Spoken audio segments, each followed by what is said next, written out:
mungkin apa yang dikatakan oleh baginda Rasul tersebut sudah tampak sedikit demi sedikit, bahwa kenyataannya di dunia Islam keadilan sudah mulai hilang. Keadilan sudah mulai tidak ditegakkan kembali. Amanah sudah mulai mereka abaikan.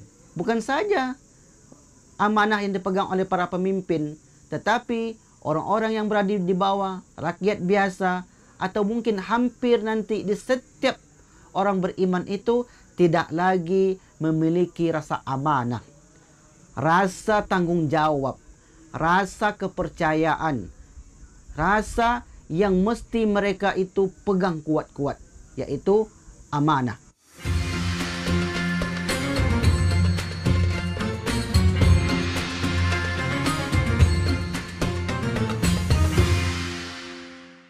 A'udzubillahi minasyaitonirrajim. Bismillahirrahmanirrahim.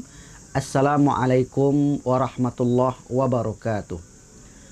Alhamdulillahi rabbil alamin. Wassalatu wassalamu ala ashrafil anbiya'i wal mursalin.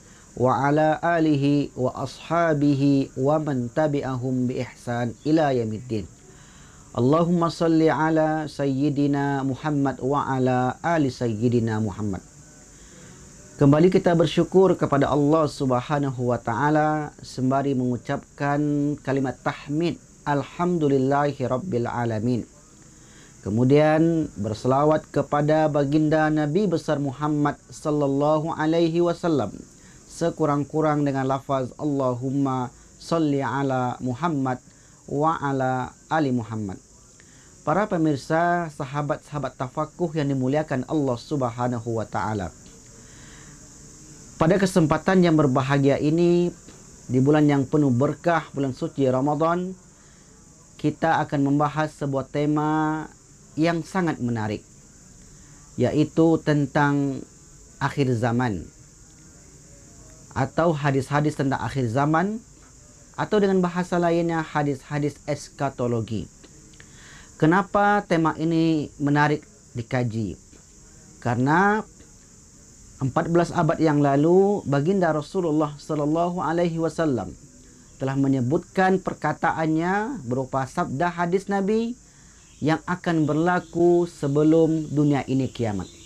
Maka tentu kita sebagai seorang muslim menjadi suatu yang sangat tertantang dengan perkataan-perkataan baginda Rasulullah sallallahu alaihi wasallam. Salah satu tema ataupun hadis yang berbicara tentang akhir zaman ialah bahwa kelak di akhir zaman ajaran Islam akan tercabut perlahan-lahan. Ajaran Islam akan tercabut perlahan-lahan. Para pemirsa, soimin dan soimat yang dimuliakan Allah Subhanahu wa taala. Agama Islam adalah agama paripurna, agama penutup. Di dalamnya terdapat hukum-hukum, terdapat ritual ibadah yang satu dengan yang lainnya saling keterkaitan. Seorang muslim tidak boleh hanya solat saja, tidak boleh hanya puasa saja, tidak boleh hanya membayar zakat saja. Tetapi bagi seorang muslim mesti mengerjakan seluruh amaliyah yang terdapat di dalam agama Islam. Maka nanti di akhir zaman, orang-orang yang mengaku beragama Islam, dia akan melepaskan satu persatu ajaran agama tersebut.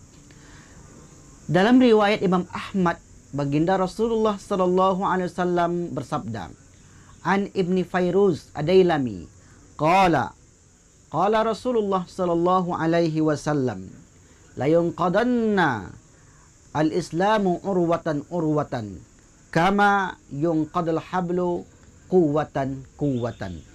Dari Ibnu Fairuz Ad-Dailami berkata, Rasulullah sallallahu alaihi wasallam bersabda, ajaran Islam akan tercabut satu persatu, akan terurai satu persatu, atau akan terlepas satu persatu, sebagaimana terurainya atau terlepasnya tali satu persatu, yaitu ikatan tali satu persatu. Hadis riwayat Imam Ahmad. Para shaimin dan shaimat yang dimuliakan Allah Subhanahu wa taala. Ajaran Islam seperti suatu ikatan. Solat, puasa, zakat, haji, beriman kepada Allah, beriman kepada Rasul, beriman kepada para malaikat dan seterusnya adalah satu kesatuan yang tidak boleh dilepaskan oleh orang-orang beriman. Namun kata baginda Rasulullah SAW, ajaran ini, yaitu ajaran yang dibawa oleh baginda Rasul, akan tercabut terlepas satu persatu. Apa misalnya ajaran akan tercabut itu?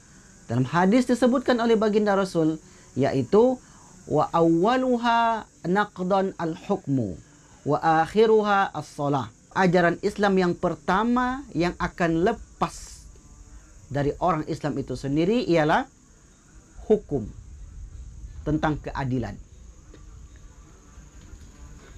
Nilai-nilai keadilan nantinya akan terlepas dari orang beriman. Mereka tidak lagi mengedepankan keadilan. Ketika mereka menjadi seorang pemimpin misalnya, maka mereka tetap solat, mereka tetap berzakat, mereka tetap berpuasa. Tetapi hukum yang lain seperti keadilan, mereka tidak tegakkan sebagaimana mestinya. Seorang ulama yang bernama Al-Munawi mengatakan bahawa benar nanti di akhir zaman, bahkan saat sekarang ini sudah bisa kita perhatikan bahawa ajaran Islam yang berupa hukum keadilan itu sudah mulai pincang, sudah mulai tumpul ke bawah, sudah mulai tidak berfungsi lagi sebagaimana mestinya. Para shaimin dan shaimat yang dimuliakan Allah Subhanahu wa taala.